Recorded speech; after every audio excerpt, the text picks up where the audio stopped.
қалайсыздар? Таңертең тұра салып, бет-қолды жуа салып, осылай үйді жинауға кірістім.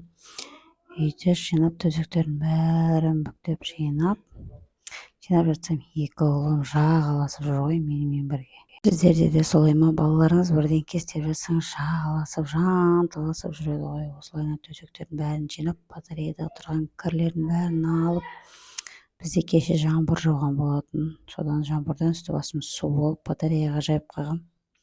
Одан үйдің бәрін пылесостап, жолдасым бірге жағаласып жүр ғой, менің үй түсіріп жатқан байқамай қалыпты ол.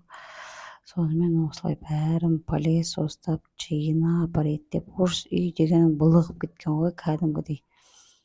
Асты үстіне түсіп кеткен ба, не болып кеткен. Киімдердің бәрін қалай болса солай шашып тастапты. Ужас деп жинап жатырмын, бітпей жатыр ғой үй жол.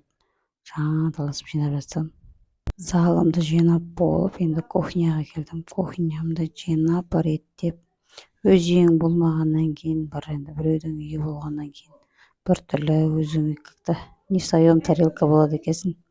Қашан өзімізге үй бұйырады екен деп ішімнен айтып қоямын.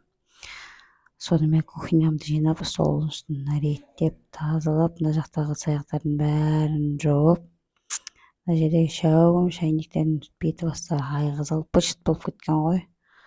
Жолдасым мына жерді сыпырып жүр, тазалап жүр деп, ол маған бір жағыма көмектесіп, бір жағыма шығысып жатыр. Рахмет онысына да.